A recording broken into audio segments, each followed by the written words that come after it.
Comenzamos como siempre en la presencia de nuestro Señor Jesucristo, en el nombre del Padre y del Hijo y del Espíritu Santo. Amén. Jesús, mi Señor, mi amado, abre mis oídos para escuchar tu palabra. Métete en mi mente para conocer tu verdad.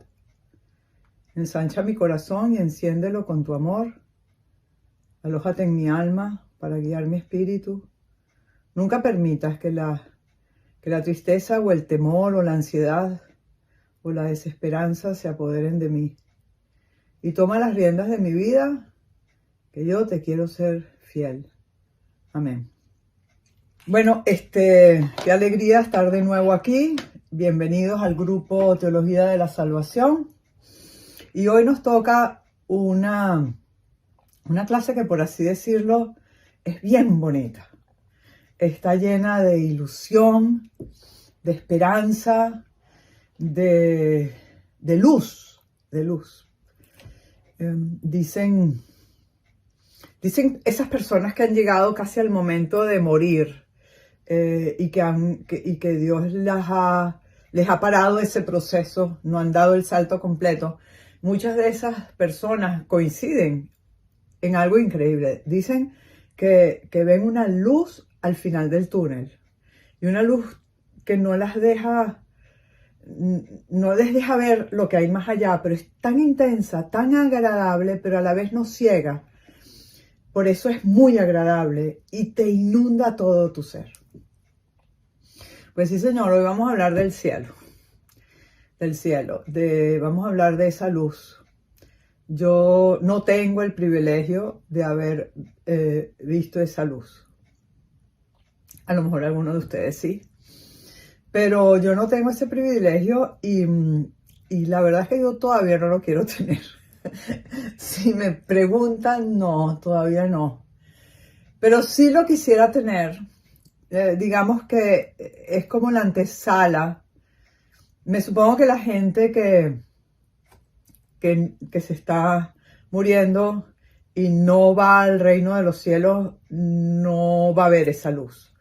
Que no quiere decir que no todo el que ve esa luz no va a ver el reino de los cielos. O sea, entiendan lo que quiero decir. Quiero decir esto porque muchas personas nos cuentan historias. Cuando vamos a esos pueblos antiguos, donde hay muchísima cultura, como son los pueblos de nuestra Latinoamérica, ¿no? Esos cuentos están impregnados de muertos, de historias de muertos, de cielo, de vivos pero muertos en la tierra, y de ángeles, y tantas cosas que nos cuentan. Muchas creo que son reales, otras sé que no son ciertas, pero de todas, a nosotros, a ti y a mí, ¿qué nos importa? Lo único que nos importa es, como dijimos en la clase anterior, es la relación entre tu Dios y tú y tu Dios. Al final del camino, decía la Madre Teresa de Calcuta, lo único que cuenta es el amor. Lo único que cuenta es las veces que has amado en esta tierra, que es como una libreta de un saving account de un banco, en donde has guardado ese dinero, y ese dinero no es en dólares o en pesos o en euros. Ese dinero está catalogado bajo una moneda totalmente distinta que se llama el amor, un corazón. Y para entender qué es el cielo, mejor nos vamos directamente al Señor, porque si estamos hablando del Señor y de la intimidad entre tú y Dios, y yo y Dios, y Dios y yo, pues vámonos a las Escrituras. Y vamos a remontarnos, como siempre, mis alumnos antiguos, de esos de primeros que tuve durante tantos años, se acordarán de muchas veces comenzaba la clase diciendo, ¿y para qué Dios te creó? Y aquel sonido que viene remontándose desde nuestra primera comunión, porque era justamente una de las primeras preguntas que tenía nuestro catecismo, ¿no? ¿Para qué Dios te creó? Y viene la respuesta inmediata que nos aprendimos de memoria. Y si no nos acordamos de memoria, al yo decirla, nos viene a la mente inmediatamente para conocerle, amarle y servirle en esta vida y gozarle en la otra. Para conocerlo, amarlo y servirlo en esta vida y gozarlo en la otra. Y ese gozarlo en la otra depende de cómo nosotros lo vamos a conocer, de cómo nosotros lo vamos a amar y de cómo nosotros le vamos a servir. Y sabemos que de eso se trata la vida. Pero para poder saber de qué se trata la vida, tenemos que saber cuál es el gol. Tenemos que ver la luz al final del túnel. Que aunque no la tengamos visiblemente enfrente de nosotros, ya sea con nuestros sentidos internos, porque existen sentidos internos, existen sentidos externos, ¿verdad? Los sentidos externos son los de nuestro cuerpo, los sentidos internos son la memoria, la inteligencia, etcétera, etcétera, pero no voy a dar esa clase. Por lo tanto, entendiendo con claridad que nuestros sentidos internos pueden avanzar más allá de lo que nuestros sentidos internos pueden alcanzar, podemos ver esa luz, podemos verla, podemos inclusive recrearnos con ella.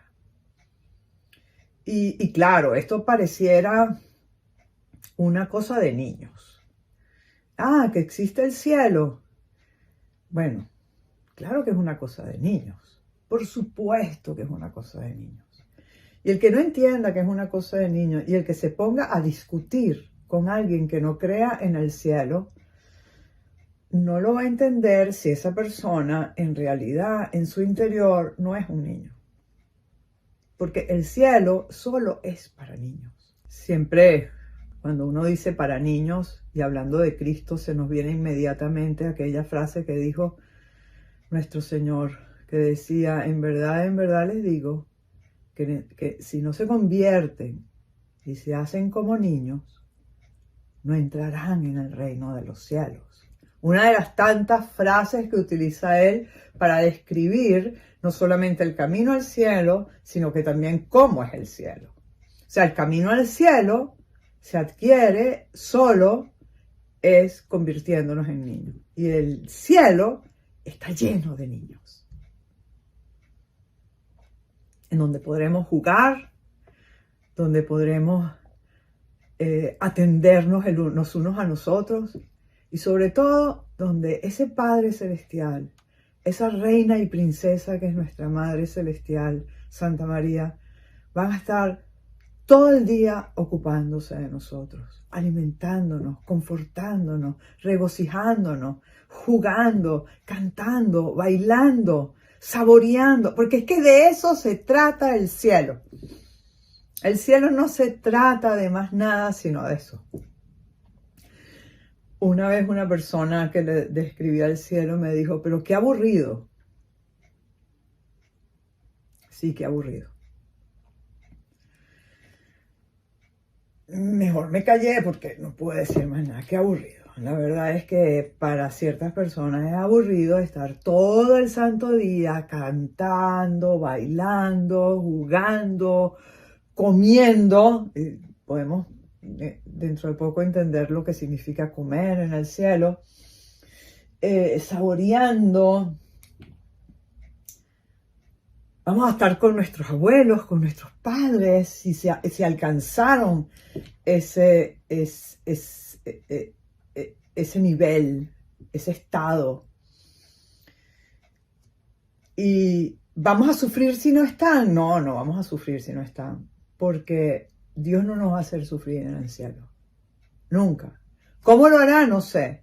¿Será que nos agarrará y nos hará olvidar esa parte del cerebro, nos las hará borrar? Y ustedes saben que como los niños, lo que no recordamos, no lo sentimos. Y muchos niños, inclusive, cuando se hacen adultos, para dejar de sufrir, olvidan cosas del pasado que ocurrieron de una forma trágica y ellos lo olvidaron. Pues a lo mejor nuestro Señor hará lo mismo con nosotros. Es que voy a olvidar entonces a mi abuela. Bueno, es que si no la recuerdo, no voy a sufrir. Él sabe lo que va a hacer de nosotros. Somos niños. Y en sus manos vamos a estar para gozarle. Otra idea clara que tenemos que tener del cielo es que en el cielo nos basta el estar con Dios. Es una idea clave del cielo. No es que si no está fulanito o no está fulanita, es que yo quiero llegar al cielo. Por supuesto vamos a llegar al cielo y nos vamos a ver. Me acuerdo una de mis profesoras de teología, que se llamaba la profesora Miriam Puig, doctora, médico, pediatra, por cierto, que me decía, Soraya, en el cielo nos vamos a ver, nos vamos a reconocer, nos vamos a hablar, nos vamos a sentir. No vamos a ser diferentes de lo que somos, porque Dios nos creó como somos. Y Él no se contradice, es un aspecto muy claro de la teología. Dios nunca se contradice. Por lo tanto, vamos a seguir siendo lo que somos. Él, cuando nos creó en ese último día de la creación, antes del descanso, dijo, y todo lo que creé está bien. Me deleito en lo que hice. Y cuando hizo al hombre, fue más claro todavía, porque lo dijo 2 veces, no lo dijo una vez, lo dijo 2 veces.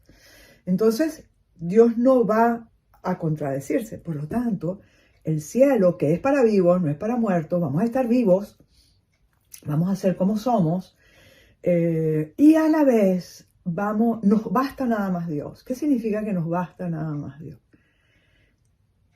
Que Dios es tan poderoso, tan almighty, que nuestras pobres cabezas no lo pueden computar, no lo pueden entender, que cuando lo tengamos frente a nosotros, a lo único que nos va a interesar a nosotros es Él. Y todos los que están alrededor de nosotros, lo único que les va a interesar es Él. No va a haber primarios, secundarios, terciarios. No, es que yo prefiero entonces yo quisiera estar con... No, todos vamos a ser una gran familia, pero con un Dios al que vamos a dirigir todos nuestros sentidos. Y sí, vamos a tener sentido. Luego explicaré otra vez esa parte un poco de los sentidos. Vamos a tener sentido porque Dios no se contradice, simple y llanamente.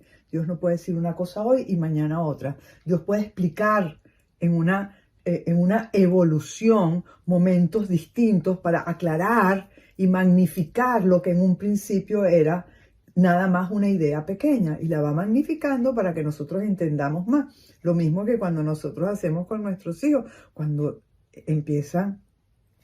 nacen es nada más tetero, pero después vamos dándole más y más y más y más, hasta que se comen, como mi nieto, un pedazo de carne, como buen hijo de argentino, bien grande, cortada en trozos inmensos. Eso sí que sea suave. Eso es exactamente lo que es Dios, un Padre eterno. Y a nosotros lo único que nos va a importar es Él. Por lo tanto, consecuencia, como aprendemos a pensar en teología. Idea primaria, deducción, consecuencia. Idea primaria o axioma,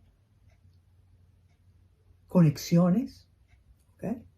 Asimilamos y luego logramos encontrarle un sentido a esos y después llegamos a las consecuencias y luego nos otorgan la responsabilidad de lo que sea, de lo que estemos haciendo. La responsabilidad del cielo es para ti y para mí, no es para todo el mundo de la misma forma, ¿ok? Porque no podemos entender un cielo en donde Dios a todos nos dice lo mismo, ni podemos entender un cielo donde Dios a todos exige lo mismo. Definitivamente, a ti y a mí nos va a exigir muchísimo más. ¿Por qué? Yo sé definitivamente que a ti y a mí nos va a exigir más. Ay, Soraya, ¿por qué lo dices? Bueno, porque por eso estamos aquí. Porque a ti y a mí nos está simplemente ya, desde ahorita, exigiendo más. Entonces a ti y a mí nos va a exigir más. Los conceptos claros que tenemos que tener sobre el cielo en teología son muchísimos. voy a tratar de concentrarlos porque si estuviéramos estudiando el cielo podríamos estar presentes con muchas clases, ¿ok? Esto no es de una sola clase. Por eso vamos a decir que esta clase viene con conceptos generalizados, conceptos específicos a razón de esas generalidades, pero sobre todo las más importantes. El concepto de cielo, lo primero que tenemos, o lo básico que tenemos que tener en cuenta, es aquello que nos dio Dios Jesucristo en esa oración magna de nuestro Señor Jesucristo. Esa oración magna dice, que es el Padre Nuestro, ¿verdad? Padre nuestro que estás en el cielo, santificado sea tu nombre, venga a nosotros tu reino. Y me paro aquí y retrocedo. Ok. Venga a nosotros tu reino. Venga a nosotros tu reino. Bueno, entonces, tu reino, decir cielo, decir salvación, decir etimológicamente el reino de Dios, o cualquier palabra que se nos venga a la cabeza, que tenga relación con el más allá, en donde habita Dios, eso es el cielo. No hay discusión en la Iglesia Católica ni en ninguna iglesia cristiana, y de hecho en casi ninguna iglesia que no sea la cristiana. Ni en la judía, ni en la musulmana, todo es lo que está más allá y está en la presencia de Dios. Y todo lo que no esté en la presencia de Dios se llama infierno. Cada religión lo entiende de una manera, cada religión lo entiende de diferente forma, ese infierno, pero también existe el infierno en las demás religiones o en muchas religiones. Nosotros hoy nos concentramos en el cielo, aunque vamos a hablar unas pequeñas frases sobre el infierno, porque matizando entendemos los claros y los oscuros. Y cuando los claros y los oscuros existen en un cuadro, la belleza florece. Las personas que saben de pintura, yo sé que tengo una aquí en presencia que sabe mucho de pintura o que le encanta el arte o le encanta pintar, dos de hecho. Y esas personas entienden que si va a ser un cuadro no puede ser todo en blanco, o no puede ser todo en rojo, o tiene que haber negro, tiene que haber blanco, rojo, puede ser en blanco y negro, pero tiene que ser en blanco y negro, porque si fuera todo negro, no hay matices, no hay nada. Si fuera todo en blanco, no hay matices, no hay nada. Para nosotros, niños, entender algo, necesitamos las diferentes estructuras de matices para poder ver lo que es primero, segundo, tercero, cuarto, quinto, etcétera, etcétera, etcétera. Entonces, el concepto general del cielo es simplemente ese. Es el más allá en donde habita Dios. Ahí. Y en donde habita Dios está la felicidad. Y en donde no habite Dios, no hay felicidad. Y a eso se le llama infierno. Porque Dios no habita ahí. Por lo tanto, no puede haber felicidad. Porque la única felicidad, en realidad, es el cielo. Ahora, hay un concepto para el cristiano que no es distinto. Va más allá, ¿ok? Que este simple concepto de cielo que tienen casi todas las religiones. Y ese más allá es esto que les voy a contar hoy. Que para los cristianos el cielo no comienza cuando hacemos el salto de la muerte a la eternidad, sino que mucho antes, en esta vida, comienza el cielo. ¡Qué alegría saber eso! ¿Y cómo sabemos eso? Por esa precisa frase, por muchísimas frases más que dijo nuestro Señor Jesucristo, que ahorita ya les voy a contar. Pero les voy a contar la primera. Venga a nosotros tu reino, Señor. Venga a nosotros tu reino. Nuestro Señor Jesucristo no nos dijo que le dijéramos al Padre que fuéramos al reino al final de los tiempos. Esa no fue la oración. Dice, Padre nuestro, que estás en los cielos, santificado sea tu nombre, venga a nosotros tu reino. Entonces, cuando entendemos ese venga a nosotros tu reino encuadernado, empastado en la religión cristiana, podemos entender también aquella última clase que tuvimos de nuestro Señor Jesucristo y entendemos ahora por qué el Padre envía al Hijo. Envía al Hijo para que venga a nosotros tu reino. Para nosotros estar en este sitio, que es sitio de muertos. Es que la tierra es sitio de vivos o es el sitio de los muertos. No, la tierra es el sitio de los muertos, donde algunos, puede ser muchos, estén con vida. Pero también sabemos muy bien que nuestro Señor nos dijo que solo aquel que tiene la vida eterna en esta tierra tiene vida. Porque los demás, aunque aparentemente están vivos, están muertos. Todo este tipo de conceptos se tiene que mover en nosotros, pero no de una forma específica, sino que tiene que ser un concepto global que podamos entender poco a poco, pero lo tenemos que entender en un todo. No lo podemos entender en un uno a uno. ¿Por qué? Porque si encima de que Dios es tan grande que no nos cabe en la cabeza, estamos tratando de entender ciertos elementos, si ponemos los elementos juntos, vamos a entender un mejor todo que si ponemos los elementos sueltos. Por eso cuando nosotros empezamos a discutir con personas sobre la religión y ellos empiezan a puntualizar o hacernos preguntas o hablar y decir cosas específicas acerca o sobre la religión, ya sea preguntas, etcétera, etcétera, hay que llevarlos al contexto. Porque en el contexto está la verdad, y eso es en cualquier materia. O sea, en toda materia. Si estoy dando una clase de cómo enseñar a leer y a escribir, ¿ok? Yo no me puedo quedar en las letras A, B, C, D, E, F. No, yo tengo que ir hablando el español o el inglés o el idioma que esté dando completo. Y luego lo puedo ir desglosando para aprender palabras, para aprender a pronunciación, etcétera, etcétera. Pero yo tengo que hablar en el contexto entero. Mi mamá fue a la casa, ¿ok? Pero no es M, I, mi. Quizás para leer, ¿ok? Porque fonéticamente nos ayuda.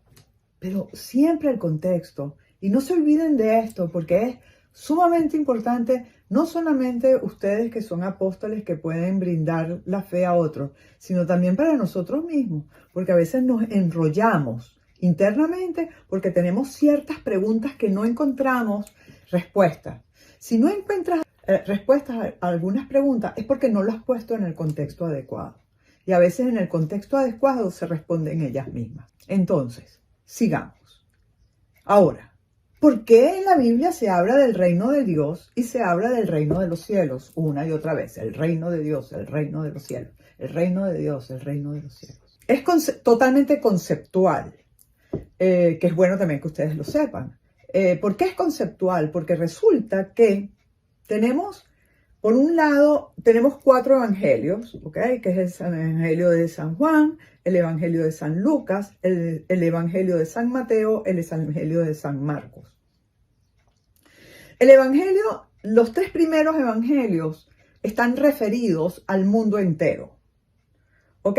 En donde cuando tú hablas del reino de Dios, ellos no se sentían ofendidos, o sea, están escritos para el mundo entero. El evangelio de San Juan, el evangelio de San Marcos y el evangelio de San Lucas es al mundo entero, mientras que el evangelio de San Mateo está dirigido a los hebreos, específicamente a los judíos hebreos, escrito para ellos. Por lo tanto, él no podía escribir el reino de Dios. ¿Por qué? Porque la palabra Dios nada más se utilizaba por ciertas personas en la religión judía. normalmente eran los rabinos.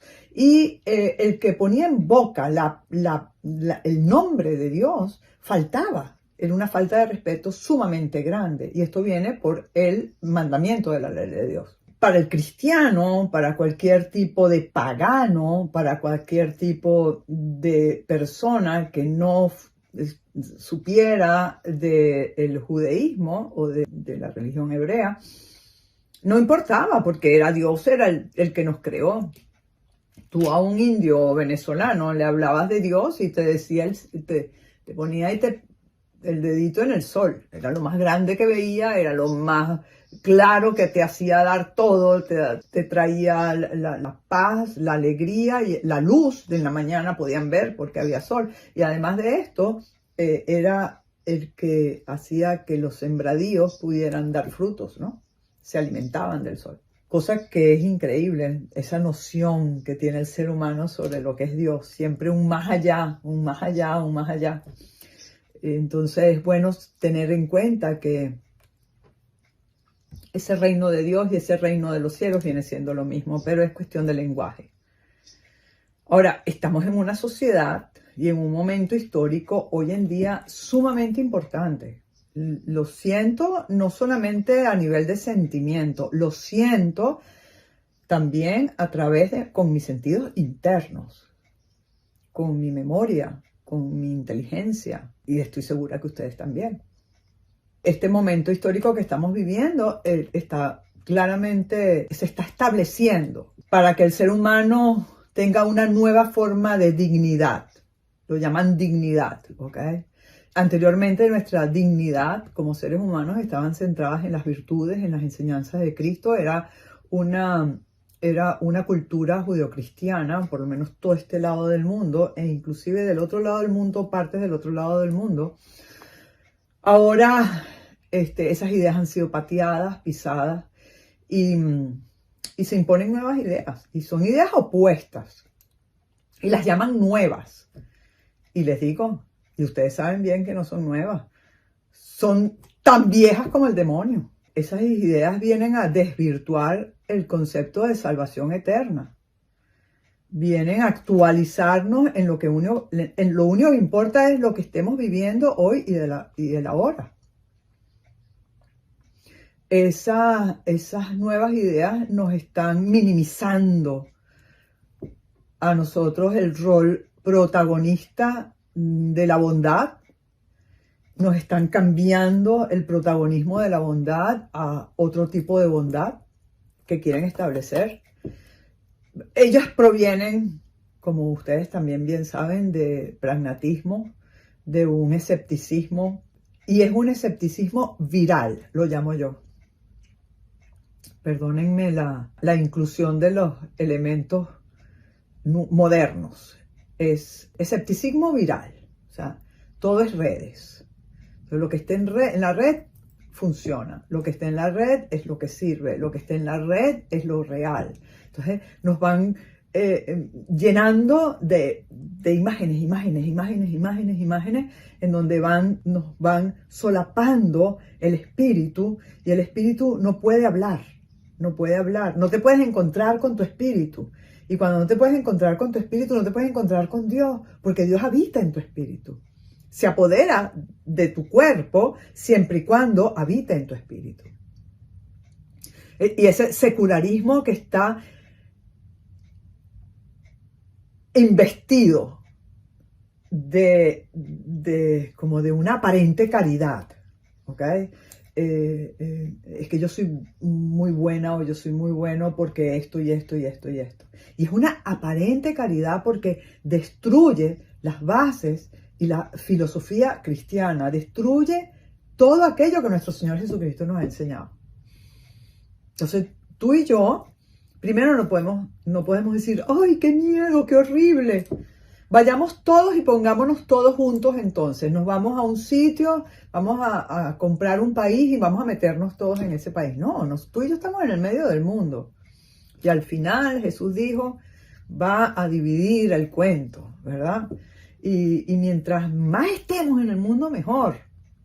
Porque resulta que el mundo es bello y el mundo es bueno, porque Dios así lo creó. Entonces el mundo es de nosotros, no de ellos. No nos sintamos menos. El mayor de los problemas es que así se justifican sus acciones. Precisamente por eso es que ellos desvirtúan el concepto de salvación como lo entendemos nosotros, porque justifican sus acciones. Ahora, yo no voy a decir que ellos son ellos y nosotros somos nosotros. Tampoco así, porque resulta que nosotros somos ellos y a veces ellos somos nosotros, porque estamos siempre en una dinámica interna entre el yo que quiere lo que Dios quiera y el yo que quiere lo que quiera el mundo. Y en esa dinámica nos encontramos, mientras que nuestro espíritu esté alto, mirando el gol, mirando ese túnel, vamos a conseguir lo que Dios quiere de nosotros.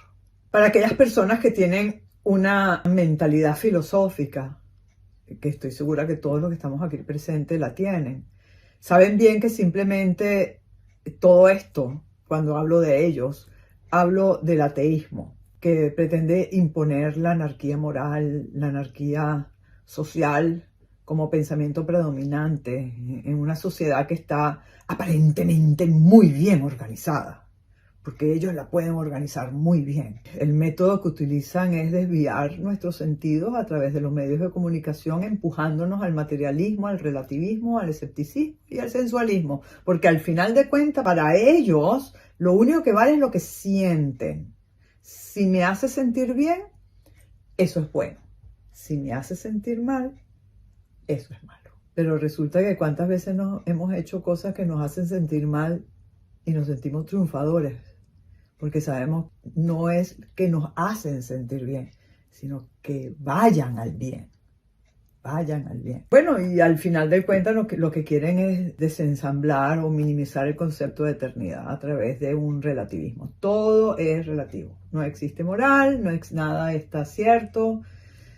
El cielo, bueno, si tú lo crees, bueno, bendito sea Dios. Si no lo crees, pero es cuestión tuya. Eso es. Sí. Pero es que resulta que el cielo existe. Una vez oí a San José María, que tuve la dicha de conocerlo en el 75, y decían, y al final del camino, ya lo verán, como diciendo, que no les caiga así como que, como que sí, ¿no? Porque si nosotros nos vamos a nuestros antepasados y generaciones atrás, el espíritu se enaltece con el bien. Y cuando uno hace el bien, siempre viene algo bueno. Detrás de lo bueno, siempre viene algo bueno. ¿Por qué lo sabemos? Porque está en nuestra conciencia. Está impreso en toda conciencia humana, inclusive conciencias humanas que no le hayan dicho nada, que nunca en la vida hayan podido saber si existe o no existe el cielo. Pero puede ser que en tu vida también te preguntes, ¿existe el cielo? Y eso es malo, preguntarse si existe el cielo o no. No, no es malo. De hecho, es muy inteligente. Significa que tú estás pensando. Y cuando tú piensas, puedes llegar a la verdad si tú estás pensando con axiomas correctos y con material correcto, ¿ok? Y con los sentidos bien claros y con ideas sobresalientes. Por eso en la vida nosotros tenemos que buscar más, saber más. Es una de las características que tiene el cristiano, que nunca se queda con lo que me enseñaron en la primera comunión. No, uno quiere saber más. Uno siempre tiene preguntas. ¿Ok? Sobre todo el cristiano que quiere conocer, amar y servir a nuestro Señor para luego gozarlo en el cielo. Entonces esas preguntas que nos vienen a la mente, ¿existirá el cielo? Está bien, háztela. Es bueno hacértela. ¿Por qué? Porque la respuesta vendrá a tu mente si tú tienes consideraciones acertadas. Ahora, si crees en Cristo, además de preguntártelo a ti misma, puedes preguntar a Él directamente en tu corazón. Y si te quedan dudas, vete al Evangelio y lee lo que Él dijo. El cielo sí existe. El sentido común no lo dice, además. Nos lo ha dicho a todas las generaciones. Esta generación es distinta en la que estamos viviendo. Ay, no, es que a todas las generaciones han sido iguales. No. esta generación realmente, cuando uno se sienta a analizar las diferentes generaciones y uno contempla la historia universal, uno se da cuenta de que esta generación es una generación muy atrevida, porque siempre han existido cosas o desbalances, cosas que son comúnmente buenas, pero ahora es distinto. Ahora nos quieren imponer lo que antes uno no veía como correcto, nos los quieren hacer ver como correcto. Y no solamente ver, sino imponer. Entonces, tenemos que tener mucho cuidado, tenemos que estudiar más, tenemos que saber más. Y en la medida en que hablemos más con Cristo, Él mismo nos va aclarando las cosas. No es en una clase de teología. Claro, podemos aprender muchísimo en clases de teología, pero el mejor de los libros que tú puedes hacer es tu propia oración. Vete con tu oración y ve con la Biblia. Ve con la Biblia, léete los evangelios. Tú y yo estamos llamados a leernos la historia de Cristo una y otra vez, esos 4 evangelios de memoria, esos hechos de los apóstoles de memoria, no al caletre, de memoria. Esas cartas de San Pablo, de San Pedro, de San Juan, de memoria, no al caletre, de memoria. Ese Apocalipsis, de memoria. Todo ese Nuevo Testamento, de memoria. El Viejo Testamento, maravilloso que te lo aprendas. Un día esto podemos hacer inclusive unas clases de solamente la Biblia y podemos ver el Antiguo Testamento, el Nuevo Testamento, conocernos los diferentes libros, las diferentes historias, etcétera, etcétera. Pero para ti y para mí, el Evangelio, el Nuevo Testamento, porque ahí está impregnado de nuestro Señor Jesucristo. Lo anterior es historia. Lo anterior es historia, parte es historia, parte no, pero lo que quiero decir es que lo demás va a corroborar lo que ya creemos que es en Cristo. El Antiguo Testamento simplemente corrobora que nuestro Señor Jesucristo sí es el Mesías. Y que sí hay cielo, como lo dice la primera parte de la Biblia. Ahora, vamos a suponer que creas que el cielo es una leyenda. No, mira, es que realmente déjame plantearme si el cielo es una leyenda. ¿Qué pasaría? No. Nos pasaría como aquel libro del Popol Vuh, no sé si lo llegaron a leer, ¿no? El Popol Vuh es un libro indígena en donde es indígena y es muy parecido a la primera parte del Génesis, que es la creación, ¿no? Entonces vemos con claridad que hasta los indígenas estaban inspirados por Dios en su momento específico y escribieron cosas que escribían otros seres humanos en otra parte del mundo, ¿ok? Y que ellos con su mente y con sus jeroglíficos explicaron lo que Dios también de alguna forma les decía y ellos interpretaban. Pero el cielo sí existe. Entonces, vamos a suponer que tú te digas, bueno, no, de ahora en adelante voy a pensar que no existe porque ya me convencieron, esta generación me convenció, no existe. Vamos a vivir el hoy, el ahora, vamos a hacer lo que me dé la gana. Ajá, te pregunto, ¿te atreverías a matar a alguien? ¿Te atreverías a entrar a un barco y robar?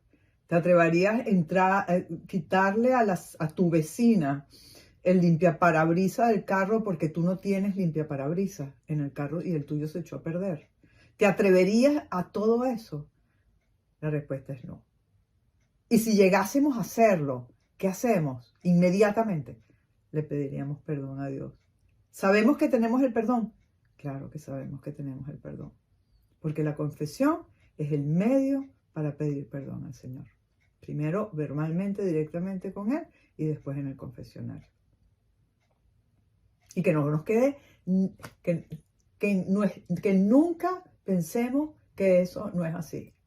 Ay, es que yo siempre me siento que creo que Dios nunca me ha perdonado esto que yo he hecho. Pues te digo que si tú crees eso, es que tú no crees mucho en Dios. Dios es muy grande para estar pendiente de esas cosas que para Él son pequeñas, porque son pequeñas y son basuras. Exactamente se llama así, basura. Y Él nos quiere limpio y Él nos limpia. Como toda madre y todo padre limpia a sus hijos. Entonces, olvídate. Si ya pediste perdón, ya lo confesaste, olvídate de eso. ya pasó. Y eso te lo digo porque eso es parte del cielo. Porque no es que vamos a estar el último momento de nuestra vida pidiendo perdón por cosas que ya hemos pedido perdón. O sea, por eso digo, ubícate. Tú y yo tenemos que ubicarnos. Nosotros queremos un Dios bueno. Nosotros no queremos un Dios malo, malvado, que nos va a castigar. Queremos un Dios bueno. Por lo tanto, tú y yo vivimos en el cielo. Y está aquí. Venga a nosotros tu reino. El cielo está aquí, y está en ti, y está en mí, y vive en ti, y vive en mí. Y nos consuela, y nos ayuda, y nos mima, y nos fortalece, y nos echa para adelante, y nos guía, y nos recobra. Y nos recobra cuando nos caemos. Parapetea las cosas de una forma perfecta. Dicen creo que es Japón, sí, es Japón, que cuando una jarra, en los grandes museos hay muchas jarras rotas, ¿ok? De jade, por ejemplo, y esas jarras rotas, cuando se caen al suelo a través de la historia que se han roto, las han arreglado con oro. Y las hebras de oro que se forman pegando los pedazos rotos de las jarras o de las vasijas, hacen que esa jarra recobre más vida de la que tenía antes. Entonces, así somos tú y yo. Nosotros estamos pegados, hemos estado rotos millares de veces y millares de veces hemos estado pegados, pero con oro, que con la luz resplandece de una forma maravillosa. ¿Y por qué lo sabes, Soraya? ¿Y por qué lo saben ustedes? Porque somos hijos de Dios. Y sabemos que cuando un hijo de nosotros o un niño se cae en un parque de atracción, inmediatamente cuando ese padre, madre o persona que ni siquiera conoce lo levanta, esa mirada de ese niño diciendo, estoy bien, todo está bien, gracias. Y la otra persona limpiando, haciendo. Así somos. Resplandecemos más no cuando nos caemos, sino cuando nos levantamos. Y el que nos levanta es nuestro Señor. ¿Y con qué nos levanta? ¿Con qué nos pega? Con oro, como esos objetos en Japón, esas vasijas de Japón. Así nos tenemos que sentir. ¿Existe la eternidad? Bueno, vamos a acabar de quitarnos esta duda. Nuestra fe se define porque la define Jesús. Porque creemos en Jesús, sabemos de la salvación. Yo no creo si hay cielo o no porque yo creo en mí. Si yo creyera en mí, te aseguro que no creyera en el cielo. Pero nosotros creemos en Jesús y como yo creo en Jesús, sí creo en el cielo. Y la verdad de Jesús es una verdad para siempre. O sea, no es como les dije, Dios no se contradice. Por lo tanto, es una verdad perenne. Si Jesús dijo que hay cielo, es porque hay cielo. Pero lo bello de Jesús es que nos lo dijo cantidades de veces. Les voy a dar la tarea a ustedes de ir mañana o esta noche a Google y pongan nada más reino de los cielos o reino de salvación o simplemente cielos. ¿Cuántas veces dijo Jesús el reino de Dios o el reino de los cielos? Háganle clic. Y yo creo que está alrededor de las 300 veces. Me acuerdo, una vez lo hice. Háganlo ustedes, algo así como 300 veces Jesús nombró esa frase. ¿Por qué? ¿Por qué lo nombré tanto? Porque es que Él vino a enseñarnos el camino al cielo. Es que eso fue lo que vino. Vino a enseñarnos el camino al cielo. Y también vino a decirnos que el cielo es desde aquí. Comienza aquí, esa voz comienza aquí. Ese estar en el cielo comienza aquí, en estado de gracia. Y sabemos esto muy claramente porque existe una sola iglesia. La iglesia triunfante, la iglesia militante y la iglesia purgante. Y esas tres iglesias conforman una y sola iglesia.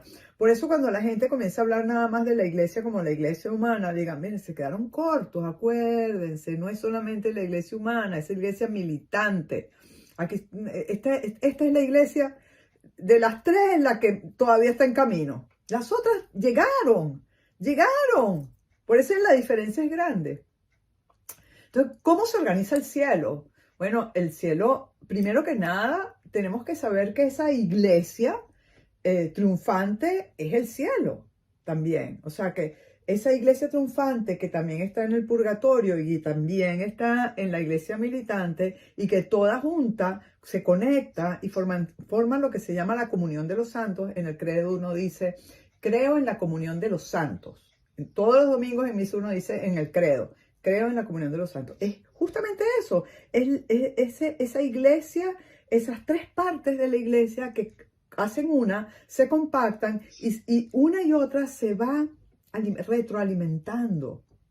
Entonces, nosotros estamos en el cielo está con nosotros podemos interceder por las almas del purgatorio, las almas del purgatorio de nosotros. En el cielo hay ángeles. ¿Quién dijo que en el cielo hay ángeles? Cristo dijo que en el cielo hay ángeles.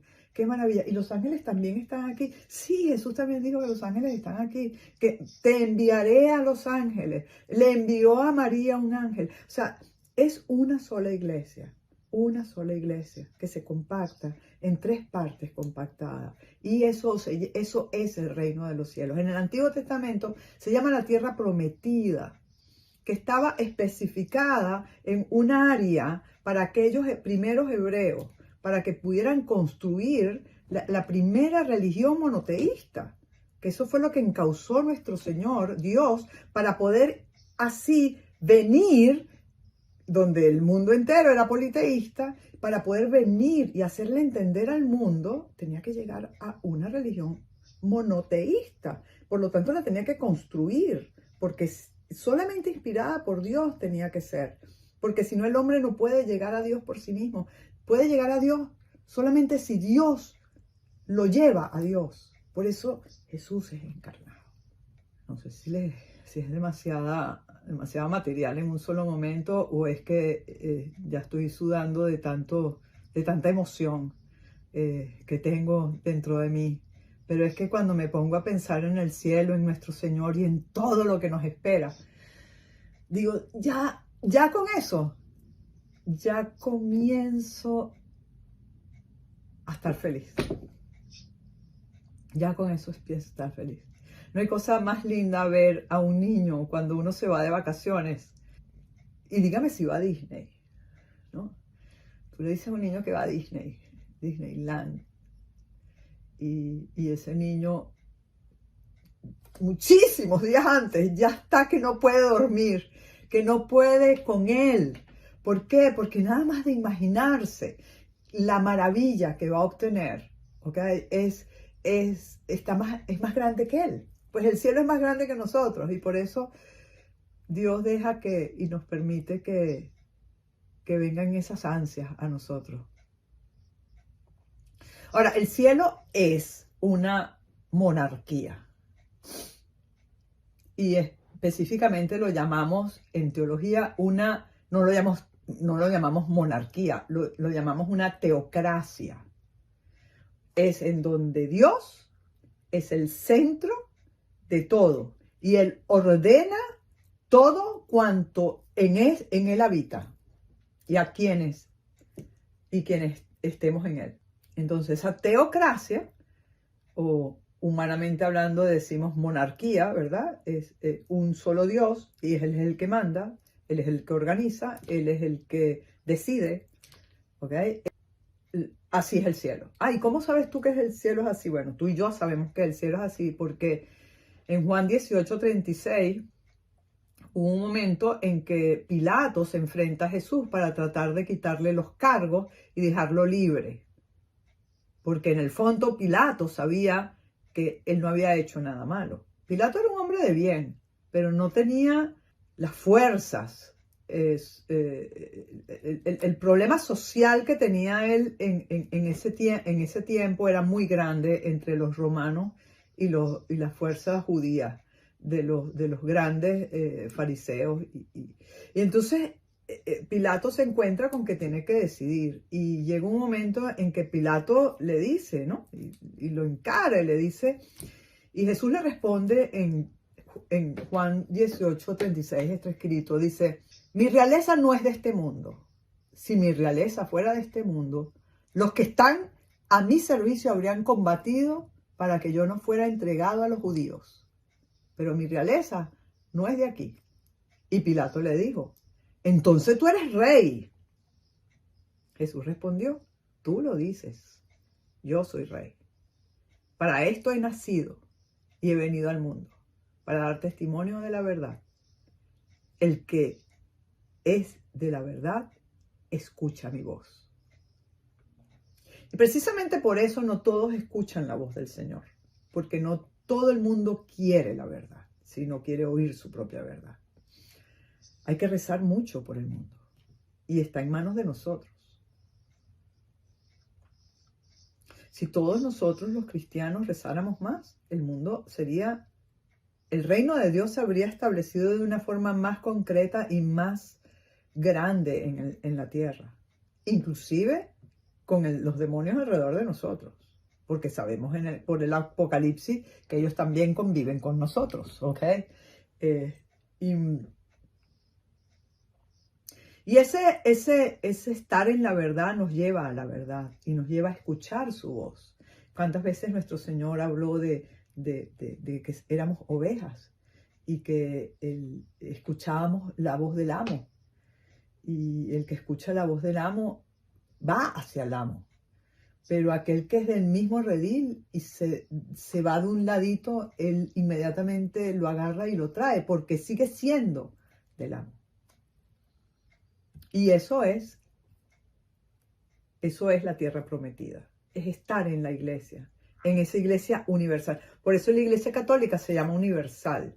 No es porque universal, porque sí, católico significa universal, como por supuesto que lo deben saber, ¿no? Pero la iglesia se llama universal no porque debería llamarse entonces la iglesia terránea, o sea, de la tierra, porque es nada más para los que están en la tierra. No, se llama universal porque no sabemos si hay vida después en otros planetas. Supongamos que no, supongamos que sí, no importa. Lo que importa es que va más allá. Es universal porque está incluida la iglesia triunfante, la iglesia militante y la iglesia purgante.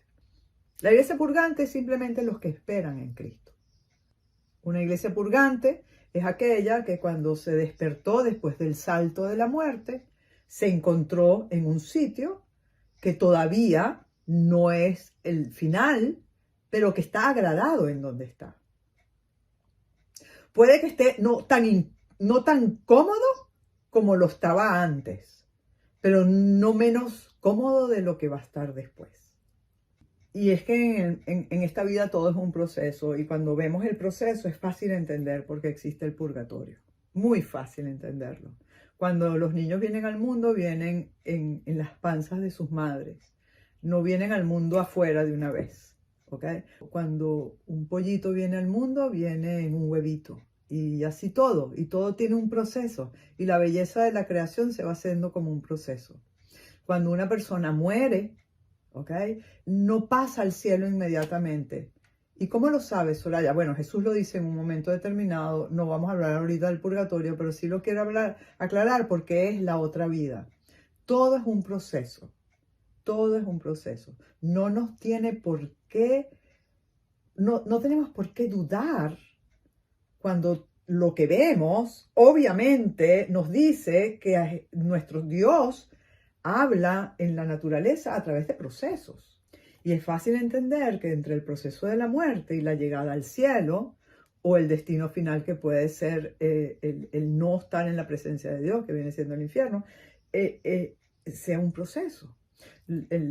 Algunos judíos creen, sabes que los judíos se dividen mucho, pero algunos de ellos creen que es de 7 días, ¿okay? Igual que el tiempo de la creación. Otros dicen que puede ser 7 días, pero es que 7 días no son 7 días de 24 horas, etcétera, etcétera. Lo saben los que han estado ahí. Como les digo, yo no he estado ahí. Definitivamente no he estado ahí, ni tampoco quiero estar por los momentos. Pero sí tengo que saber que es un proceso, y como todo proceso es muy inteligente nuestro Padre Dios para que nosotros no corramos con las angustias que normalmente corremos cuando las cosas son súbitas, ¿ok? Cuando las cosas son repentinas. Pero que nunca nos agarre la muerte sin saber que existe un proceso, que existe un Dios bueno que no te va a atacar. No es malo, es un Dios bueno. Que mientras haya en tu interior un regocijo de que vas al cielo, porque has estado con nuestro Señor y caminado con Él. Y de segundo tiene que venirte la contrición, ese Señor, perdóname, que lo único que quiero es estar contigo. Perdóname, porque yo sé que contigo, en tu presencia, no existe, no puede estar el pecado. Tú y el pecado no pueden estar juntos. Por lo tanto, llévame a ti, cuando yo esté limpia, para que esté digna de ti. O digno de ti, también tengo hombres en esta clase. Como son tantos los puntos de nuestro Señor Jesucristo que habló del cielo, pero no quiero dejar pasarlos. ¿Por qué? Porque es importante. Pero en Juan 10:28 dice el Señor, yo les doy vida eterna. Y está hablando de las almas. Ellas no perecerán jamás y nadie las arrebatará de mis manos. Mi Padre que me las ha dado es superior a todos y nadie puede arrebatar nada de las manos de mi Padre. El Padre y yo somos una sola cosa. En 2 Corintios 4 dice, porque tenemos puesta la mirada en las cosas visibles, sino en las cosas invisibles. Lo que se ve es transitorio, lo que no se ve es eterno. En Juan 17:3 dice, esta es la vida eterna, que conozcan a ti, el único Dios verdadero, y a tu enviado, Jesucristo. Son palabras de nuestro Señor. Esta es la vida eterna, que te conozcan a ti. En Juan 3:36 dice, el que cree en el Hijo tiene vida eterna. Qué bello, porque fíjense lo que estaba diciendo antes.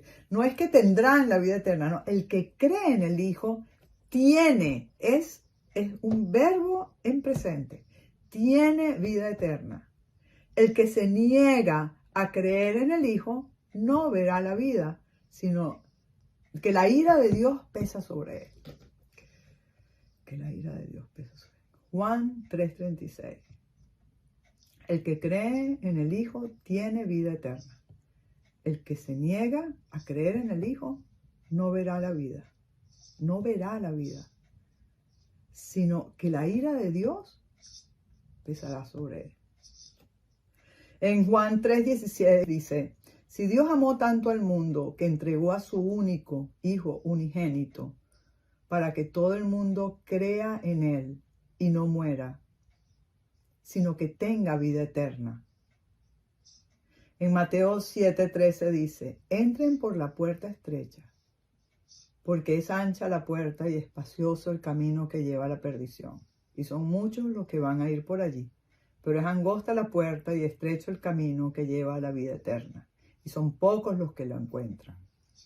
En Mateo 25 dice, estos a su vez le preguntaron, Señor, ¿cuándo te vimos hambriento o sediento, de paso o desnudo, enfermo o preso, y no te hemos socorrido? Y él les responderá, les aseguro que cada vez que no lo hicieron con el más pequeño de mis hermanos, tampoco lo hicieron conmigo. Estos irán al castigo eterno, y los justos a la vida eterna. En Marcos 10 dice, cuando se puso en camino, un hombre corrió hacia él y arrodillándose le preguntó, Maestro bueno, ¿qué debo hacer para ganarme la vida eterna? La respuesta fue, tú conoces los mandamientos. En Juan 5 dice, no se asombren, se acerca la hora en que todos los que están en las tumbas oirán su voz y saldrán de ella. Los que hayan hecho el bien resucitarán para la vida. Los que hayan hecho el mal resucitarán para el juicio. Son palabras de nuestro Señor Jesucristo, están en la Biblia. Yo podría seguir una y otra vez. Estos puntos de nuestro Nuevo Testamento están ahí para que nos salvemos. No están ahí para que los obviemos o los pongamos de un lado. Lo dice en Mateo 14, y el reino de los cielos se parece a una perla, y el reino de los cielos hay ángeles, él habla de los ángeles, y vendrán los ángeles, porque en el reino de los cielos están todos los buenos, toda la creación. La creación no solamente se dedica al hombre, la creación de esta tierra, junto es lo visible y lo invisible. Dios ha creado muchas criaturas invisibles y Dios ha creado criaturas visibles. Nosotros somos las visibles, por eso a veces nos confundimos. Bueno, nosotros nada más podemos ver a través de los ojos, estos ojos. Ellos ven a través de los ojos del espíritu. Entonces, vamos a tratar una y otra vez de entender, de buscar ese tesoro. Les voy a leer esta parte que dice: el reino de los cielos se parece a un tesoro escondido en un campo. Un hombre lo encuentra, lo vuelve a esconder y lleno de alegría vende todo lo que posee y compra el campo. El reino de los cielos se parece también a un negociante que se dedicaba a buscar perlas finas. Y al encontrar una perla de gran valor, fue a vender todo lo que tenía y lo compró. El reino de los cielos se parece también a una red que se echa al mar y recoge toda clase de peces. Cuando está llena, los pescadores sacan a la orilla y se sientan, recogen lo bueno a unas canastas y tiran lo que no sirve. Así sucederá al final del mundo. Vendrán los ángeles y separarán a los malos de entre los justos para arrojarlos en el horno ardiente. Esas son palabras de Jesús. Que el infierno existe, señoras y señores, aunque lo niegue la sociedad, el infierno existe. No lo vamos a ver tú y yo. Claro que sí, no lo vamos a ver tú y yo. ¿Por qué? Porque tú y yo tenemos esa esperanza y luchamos por ese cielo. Porque vendemos todo lo que tenemos para alcanzar el reino de Dios. Todo, que no nos quede nada. Y dice nuestro Señor al final, dice una frase bellísima con la que yo voy a terminar hoy, de alguna forma. ¿Comprendieron todo esto? Eso lo dice Jesús en Mateo 14. En Mateo 14, 51 dice: ¿comprendieron todo esto? Y ellos dicen: sí, le respondieron. Venga a nosotros tu reino. Jesús también dice que no nos inquietemos, que crean en el Señor, crean en mí, dice. Y nos da la mejor y más bella esperanza. Es Juan 14:1. Lo pueden leer mañana mismo, amanezcan con este punto. Juan 14:1. Dice: no se inquieten, crean en Dios y crean también en mí. En la casa de mi Padre hay muchas mansiones. Si no fuera así, se lo habría dicho a ustedes. Yo voy a prepararles un lugar. Son palabras de nuestro Señor. Es que Él está organizándonos, está diciendo: Soraya va a vivir aquí, Betty aquí, Silvia acá, Grace aquí, con Guillermo, por supuesto. Y así cada uno de ustedes. Y ya están listas las mansiones. Y no son casas. Él habla de mansiones. O sea, es tan grande el amor que nos tiene que ni siquiera la palabra que utiliza es mansión, o sea, algo más grande que una casa. Y cuando haya ido y les haya preparado un lugar, volveré otra vez para llevarlos conmigo. O sea, es el mismo Jesús el que va a venir a buscarnos. Volveré otra vez para llevarlos conmigo, a fin de que donde yo esté, estén también ustedes. Ya conocen el camino del lugar a donde voy. Y Tomás le dijo: Señor, no sabemos dónde vas, ¿cómo vamos a conocer el camino? Y Jesús responde: yo soy el camino, la verdad y la vida. Nadie llega al Padre sino por mí. Si ustedes me conocen, conocerán también a mi Padre. Ya desde ahora lo conocen y lo han visto. Pidámosle a la Virgen María que no nos deje, que nos acompañe en este camino al cielo. Que sí nos vamos a ganar el cielo. Que nunca digan: no, es que yo no sé si me voy a ganar el cielo. Yo sí me voy a ganar el cielo. Una vez me decía: mami, pero ¿cómo estás tan segura que te vas a ganar el cielo? Yo sí me voy a ganar el cielo. Yo sí me voy a ganar el cielo. Y cada uno de ustedes tiene que decirlo. Claro que me voy a ganar el cielo. Porque la única forma de llegar a una meta es creyendo en esa meta. El que va a las Olimpiadas y quiere ganar una medalla, no empieza: ay, es que a lo mejor no me la voy a ganar, ay, ¿para qué voy a correr hoy en la mañana si no llega? Ay, no, pero ¿para qué? No, el verdadero atleta dice que yo me la gano, que lo arriesgo todo por eso. Pues tú y yo sí nos vamos a agarrar en el cielo y sí nos vamos a ver en el cielo.